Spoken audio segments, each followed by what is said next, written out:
apa kabar? Ketemu lagi dengan aku Renia bersama tim Mata Indonesia TV di program Persembahan untuk Bunda.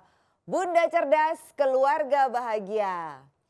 Well, Bunda, masih ya tetap kita di situasi yang ya kurang mengenakan karena pandemi COVID-19. Tapi nggak apa-apa, yang namanya ilmu tetap harus di-share. Hari ini aku punya topik yang menarik. Aku mau bahas tentang ASI dan MPASI anak, makanan pendamping ASI untuk anak. Nah, dokter yang akan ngobrol-ngobrol sama aku, nanti kita akan ngobrol lewat aplikasi Zoom Bunda, tapi tidak mengurangi keseruan dan tidak mengurangi info yang perlu Bunda tahu. Disimak ya Bunda ya. Nah Bunda, hari ini aku udah ditemenin lagi nih sama dokter anak kita yang cantik, Dokter Aryani. Selamat datang lagi dokter, apa kabarnya? Halo, kabar baik baik baik Mbak. Ketemu Nah lagi Mbak. iya, dokter selama 30 menit ke depan kita akan ngobrol-ngobrol dan aku akan mencuri ilmunya dokter nih untuk dibagiin ke bunda-bunda kita dimanapun mereka berada. Topik kita hari ini tuh dok tentang ASI dan makanan pendamping ASI. Nah, lagi-lagi kita pakai aplikasi Zoom nih ya dok ya, terpaksa sekali. Mudah-mudahan next Iya, time nggak bisa apa-apa Mbak. ketemu face to face langsung. Jauh di Langsung, mata dekat di hati ya. iya dokter. Nah, langsung aja nih ya dok ya. Eh, Oke. Air susu ibu. Nah, semua pasti kan sering sekali nih mendengar istilah ASI eksklusif ya kan Bun. Sepenting apa sih dokter ASI itu sampai menjadi suatu kewajiban untuk seorang ibu memberikan ASINya untuk anaknya, untuk babynya? Hmm, Memang ASI itu sudah dikhususkan bagi bayi. Jadi Hmm. penting sekali. Saya tidak bisa menekankan betapa pentingnya Hmm. ASI untuk bayi, Hmm. karena kandungannya itu sudah tailor made sesuai banget untuk kebutuhan bayi, Hmm. baik dari segi kandungan nutrisinya, kemudian mengandung imunoglobulin yang memberikan perlindungan supaya anak tidak mudah sakit. Bahkan Hmm. sebelum nutrisinya keluar, yang keluar duluan namanya kolostrum di hari-hari awal, ya, dan kolostrum itu yang berisi imunoglobulin yang melindungi bayi. Hmm. Jadi kandungannya semua sudah dibentuk, sudah disusun dari yang di atas, Yang Maha sehingga Kuasa ya. sangat mudah untuk diserap oleh bayi. Sampai tidak ada usaha sedikit pun kadang-kadang dari bayi untuk menyerap, karena bahan makanan itu semua sudah siap serap dan siap digunakan oleh bayi. Gitu dok ya. Terus sejak kapan dok dan berapa lama ASI ini sebaiknya diberikan oleh bunda-bunda di rumah untuk babynya? ASI diberikan secara eksklusif itu selama 6 bulan. Artinya eksklusif Oke. adalah pemberian ASI saja. Jadi Heeh. tidak ada tambahan-tambahan lain seperti air putih atau zat-zat yang lain. Hanya ASI saja sampai usia 6 bulan. Mmm. Kecuali apabila ada kendala medis tertentu. Tapi apabila tidak ada, ASI diberikan sampai 6 bulan dan selanjutnya tetap diberikan tapi dengan makanan pendamping ASI sampai dengan usia 2 tahun ASI masih tetap diberikan. Gitu. Pokoknya yang 6 bulan ini yang paling pokok dan paling pentingnya ya dok ya. Lewat Betul. dari itu seandainya si ibunya nggak keluar lagi ASINya ya diterusin dengan makanan yang lain nggak apa-apa? Gitu? Nah, jadi begini, ASI-nya diberikan ASI saja sampai usia 6 6 bulan bulan, dan iya. kemudian ASI masih diberikan sampai usia 2 tahun. Tapi mulai 6 bulan, selain ASI, mulai diberikan makanan pendamping ASI atau yang namanya MPASI. Oke. Nah, beberapa orang kan biasanya nggak bisa memberikan ASI nih dok pada untuk babynya. Terus solusi Mhm. solusi lainnya apa dok yang bisa dokter sarankan ke bunda-bunda? Oke, kalau ada yang tidak bisa memberikan ASI karena kendala tertentu ya, ada yang namanya kendala medis, Mmm. itu misalnya ibunya mengalami HIV, itu tidak Mmm. boleh memberikan ASI kepada bayinya, apabila bisa membeli susu, pengganti. Mhm. Kemudian ada kendala lain misalnya ibunya meninggal dunia setelah melahirkan atau dalam Iya. proses melahirkan, maka bayinya tidak bisa mendapat ASI atau kendala-kendala lain. Nah, eh, diberikan pengganti yang lain pada masa pemberian ASI. Kadang-kadang ada juga pendonor ASI. Jadi ada ibu-ibu yang memberikan ASInya yang berlebih untuk diberikan ke bayi lain yang tidak memungkinkan untuk mendapat ASI. Nah, tapi kita harus memastikan bahwa donor ASI ini sehat, jadi bebas hepatitis B, bebas HIV, dan juga ASI donor itu harus dipasteurisasi dulu, dipanaskan dengan cara tertentu sebelum bisa dikonsumsi. Oke. Nah, ada pantangan atau larangan untuk bunda-bunda yang masih memberikan ASI, Dok? Kayak makanannya, nggak boleh apa, minumnya gitu. Pada umumnya tidak ada secara umum, kecuali apabila timbul masalah. Jadi ASI itu sebetulnya sudah diatur sesuai dengan kebutuhan bayi. Jadi apapun keadaan ibu, maka ASI itu akan relatif sama komposisinya dan isinya. Jadi tubuh ibu itu akan mengusahakan sebisa mungkin supaya komposisi ASI itu tetap sama meskipun ibunya dalam keadaan yang tidak ideal. Contohnya, misalnya ibu yang menyusui itu kan kadang-kadang berisiko kekurangan kalsium. Betul. Tidak minum suplementasi dan dalam ASI itu memproduksi kalsium. Maka apabila ibunya itu tidak mensuplementasi kalsium, tidak minum kalsium, maka ASI tetap akan memproduksi ASI dengan kadar kalsium yang sama. Caranya bagaimana? Caranya diambil dari tulangnya ibu. Sehingga ibunya berisiko untuk osteoporosis. Jadi yang ada ibu harus mensuplementasi vitamin dan kalsium itu untuk kepentingan dirinya sendiri. Karena kalau untuk bayinya, tubuh ibu itu sudah akan menyediakan dengan baik. Perlu suplemen tambahan ya, Dok ya, untuk sang bundanya sendiri. Ya. Nah, untuk beberapa masalah seperti misalnya bayi yang alergi susu sapi, sering ada pertanyaan, kok alergi susu sapi sih, kan minumnya ASI, kok bisa bayinya alergi susu sapi? Bisa, karena dari protein susu sapi yang dikonsumsi oleh ibunya. Jadi untuk ibu yang memberikan ASI tapi bayinya sering merah-merah alergi susu sapi, maka ibunya harus mengeliminasi atau tidak mengkonsumsi susu sapi dan turunannya. Misalnya mentega, krim, keju, mayones, yang enak-enak pokoknya. Kasian. Itu tidak. Selama menyusui stop dulu gitu ya. Iya.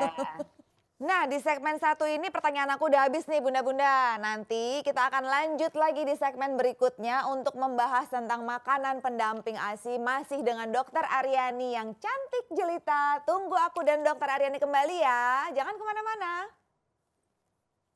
Nah, makanan pendamping ASI itu adalah makanan yang mendampingi ASI, kita berikan untuk melengkapi kebutuhan gizi yang sudah tidak bisa dipenuhi dengan ASI.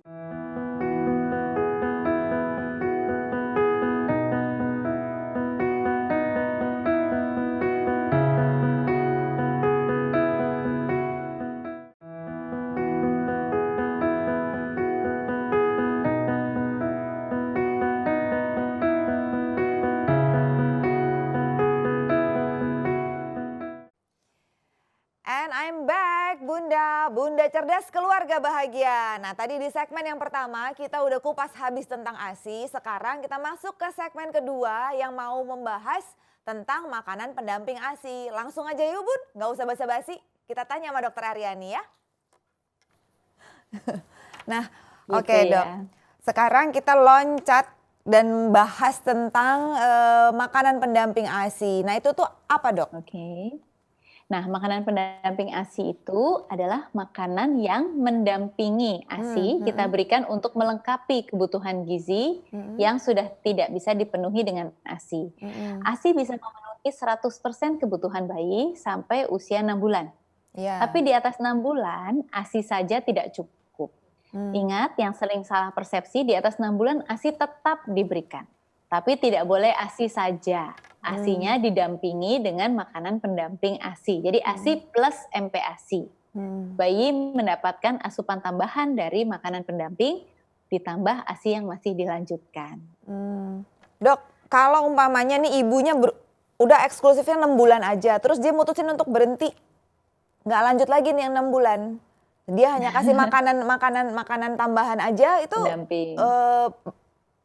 gimana ke bayinya sendiri? Segala sesuatu itu memang pilihan orang tua, Mhm. tapi kita bisa beri informasi Mmm. berdasarkan, penelitian dan berdasarkan evidence atau bukti bahwa ASI itu sebetulnya mengandung banyak zat yang baik dan Mmm. yang paling penting yang tidak bisa digantikan oleh nutrisi apapun adalah imunoglobulin atau sel daya tahan tubuh Tubuh untuk si baby. yang ada di dalam ASI, betul. Jadi bayi Mmm. yang mendapat ASI biasanya lebih tidak mudah sakit Oke. karena ada imunoglobulin itu. Dan imunoglobulin ini adalah sel hidup. Jadi bahkan kalau ASI itu disimpan dulu, memang masih mengandung nutrisi yang baik, tapi sel-sel imunoglobulinnya itu sudah tidak ada karena sel hidup yang disimpan di dalam freezer tentu tidak bisa bertahan. Jadi Oh terbaik gitu. adalah memberikan ASI secara langsung. Itu yang Langsung. gold standard nomor satu paling bagus. Ibaratnya medali emasnya itu kalau Oke. nggak bisa dapat ya deh ASI yang disimpan atau ASI perah itu masih boleh. Oke. Ya, ngerti deh dokter sekarang gitu. Dok, tadi kan udah di-mention ya, anak bisa diberikan makanan pendamping itu usia 6 bulan lewat, 6 bulan, gitu ya. betul. Nah terus apa ada tahapan untuk memberikan makanan pendamping ASI ini? Terus berapa kali sih baby-nya nih bisa dikasih makanan pendamping ASI dalam 1 hari? Apa 3 kali sehari setiap kayak orang ini, kayak anak normal, maksudnya kayak anak ya kita makan 3 kali sehari gitu Anak dok? besar, ya. Heeh. Jadwal pemberian makannya maksudnya Iya ya. betul, heeh. Jadi pada awalnya kan ASI eksklusif sampai usia 6 bulan. Kemudian setelah 6 bulan mulai ditambah dengan MPASI itu mulai dari sedikit-sedikit dulu, Mhm, bertahap. mhm. Jadi kita berikan makanan pendamping misalnya 1 kali dalam sehari atau 2 kali dalam sehari dan Oh. biasanya diberikan encer. Jadi sangat cair, masih mendekati konsistensi ASI. Oke.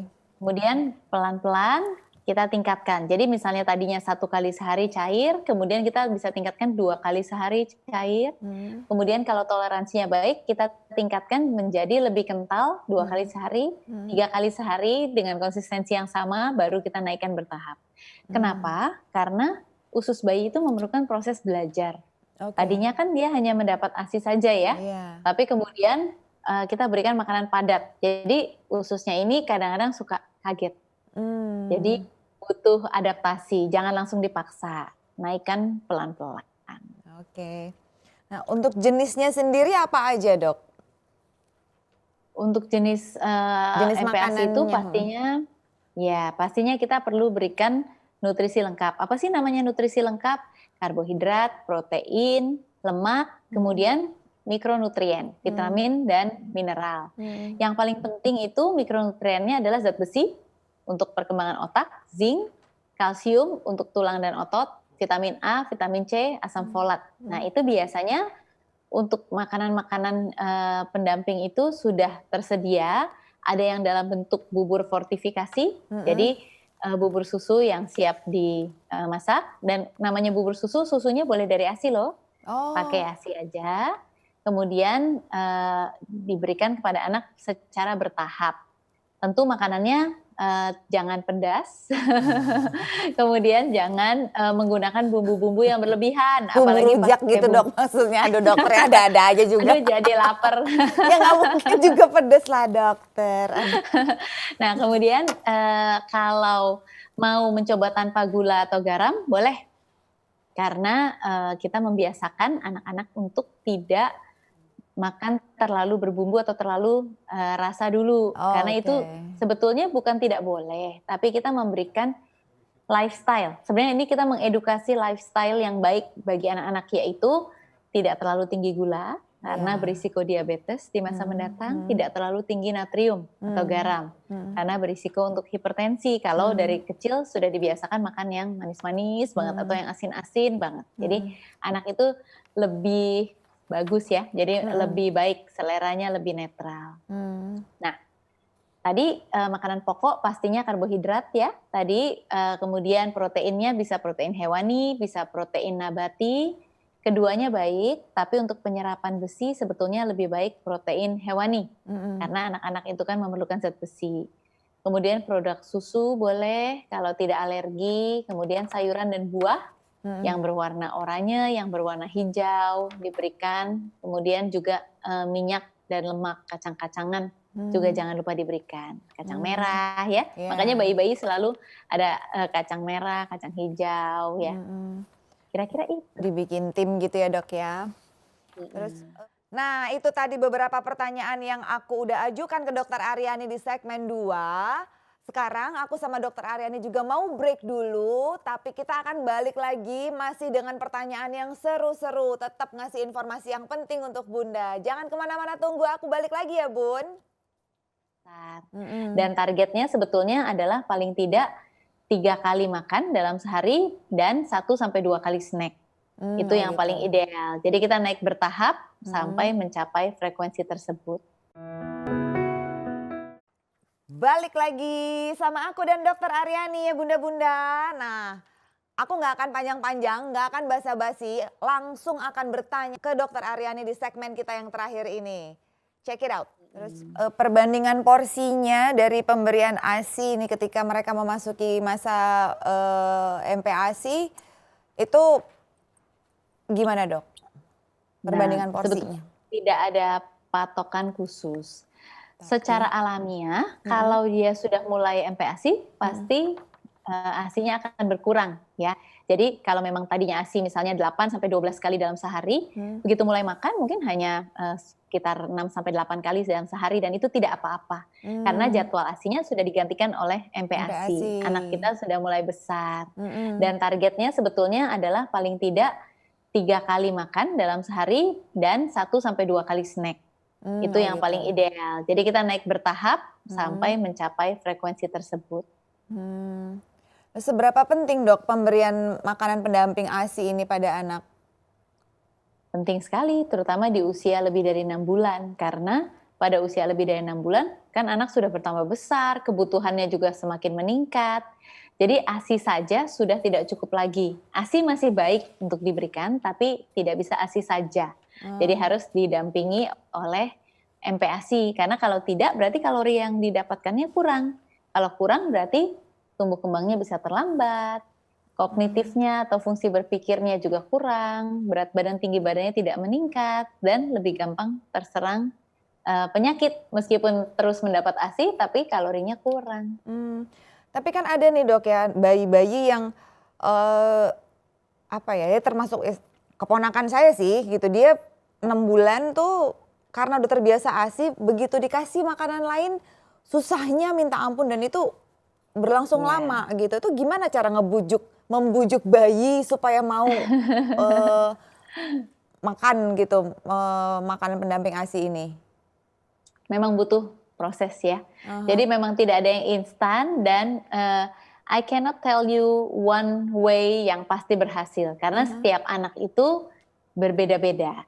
Nah, kita harus coba memahami dia. Jadi awalnya pasti dari ASI ke MPASI itu pelan-pelan. Dan ada tanda-tanda bahwa bayi itu sudah siap atau belum siap untuk MPASI. Itu yang paling harus diperhatikan. Karena kadang-kadang orang tua, pokoknya saya maunya dia sudah mulai makan sekarang. Padahal ternyata anaknya itu belum menunjukkan kesiapan untuk bisa makan MPASI. Nah, apa aja sih yang namanya kesiapan seorang anak untuk makan MPASI? Yang pertama adalah dia sudah bisa duduk tegak. Jadi pada saat lehernya sudah mulai kuat untuk menyangga kepalanya, maka anak itu sudah mulai siap untuk makan. Itu dari segi fisik ya, anatomi. Kemudian dia sudah menunjukkan minat. Jadi kalau kita makan di dekat anak, dia udah mulai ngintip-ngintip gitu ya. Kayaknya kok kepingin, mulutnya udah mulai terbuka kalau lihat ada yang makan. Itu tandanya dia berminat. Kemudian lidahnya juga sudah tidak menolak apabila diberikan sendok. Jadi kalau kita suapi, biasanya pada bayi itu ada yang namanya protrusi lidah. Jadi lidahnya itu mendorong keluar. Kalau lidah masih mendorong-dorong keluar, tandanya belum siap untuk makan. Jadi jangan dipaksa, dia dorong, kita dorong lebih kencang gitu ya, jangan. Jadi itu tandanya kita harus menunggu dulu. Tunggu dulu 1 minggu atau 2 minggu sampai anak itu siap. Jadi untuk kita memberikan MPASI, kadang-kadang mungkin karena waktunya yang tidak tepat, maka dia belum mau. Gitu. Dicermati juga bahasa tubuh anak berarti dok ya. memang Betul. harus, tapi kalau anaknya belum mau ya jangan dipaksa gitu ya. Iya. Oke dokter. Nah ini pertanyaan terakhir. Seperti biasa, tips please terkait ASI dan MPASI dokter. Oke, jadi tips dari saya adalah pada saat kita memberikan suatu makanan atau MPASI, maka harus memenuhi 4 syarat. Ini dari WHO, ada 4 syarat. Yang pertama harus tepat waktu. Tepat waktu itu adalah antara 4 sampai 6 bulan. Kalau ASI eksklusif, kita sarankan 6 bulan. Jadi jangan dipercepat karena ASI masih bisa memenuhi, kecuali apabila dokter mengatakan bahwa misalnya berat badannya tidak cukup, perlu ditambah lebih cepat, oke, kita bisa tambahkan sesuai dengan saran dokter. Tapi apabila anak tumbuh dengan baik, semuanya berjalan dengan baik, maka ASI eksklusif sampai dengan usia 6 bulan. Yang kedua, selain tepat waktu, kita harus berikan dengan jumlah yang cukup. Jadi jangan kurang MPASI-nya, dan zat gizinya juga harus cukup. Yang ketiga, MPASI yang diberikan itu harus aman. Jadi bentuknya harus sesuai dengan perkembangan bayi. Jangan diberikan misalnya kacang-kacangan, kacang polong gitu dalam bentuk bulat, karena itu akan membahayakan untuk bayi. Dan dengan cara yang benar. Jadi harus duduk di high chair, kemudian diberikan pelan-pelan, dan tidak misalnya pada saat menyuapi itu kita menyuapi baik-baik. Kadang-kadang ada yang anaknya masih menolak, ibunya pokoknya ambi, harus dipegang, dimangapin, Colok kemudian aja. Iya benar. itu bisa menyebabkan trauma dan terutama juga bisa membahayakan, karena pada saat seorang anak itu berusaha melawan atau menangis, maka makanan itu bisa masuk ke saluran napas. Saluran nafas, ya betul. Yang jelas harus sabar. Yang memberikan MPASI itu karena setiap anak beda-beda. Kalau kita lihat anak tetangga atau mungkin kakaknya, kok kakaknya gampang, kok dia enggak gitu ya. Setiap anak lain-lain. Maka kita harus sabar dalam prosesnya. Nantinya bisa dikenang kok proses-proses pemberian makan itu, baik mudah maupun sulit ya. Oke, Dokter Aryani, terima kasih banyak loh informasinya, udah habis semua. Thank you. Stok pertanyaan aku tentang topik kita hari ini, ASI dan makanan pendamping ASI untuk anak. Terima kasih ya dokter share-nya untuk ilmu-ilmunya dokter. Sekali. Semoga bermanfaat untuk bunda-bunda di rumah dimanapun berada. Terima kasih undangannya ya Mbak. Sama-sama dokter, terima kasih juga waktunya. Mudah-mudahan bisa Sampai ketemu ya ketemu. dok. Oke. See you. Sukses terus Iya. dokter. Bye. Sama-sama. Bye. Dan pada akhirnya sampai juga kita di penghujung program persembahan untuk Bunda. Terima kasih bunda-bunda udah menonton program persembahan untuk Bunda ini dengan setia. Nggak pernah, insya Allah kita nggak akan pernah kehabisan topik-topik bahasan yang lebih menarik ya. Thank you juga untuk Dokter Aryani yang udah nemenin aku ngobrol-ngobrol di sini. Mudah-mudahan kita bisa ketemu lagi ya dok. Thank you juga buat ilmunya. Mudah-mudahan bermanfaat untuk bunda-bunda di rumah. Sampai jumpa lagi di episode dan tema-tema yang lebih menarik. See you.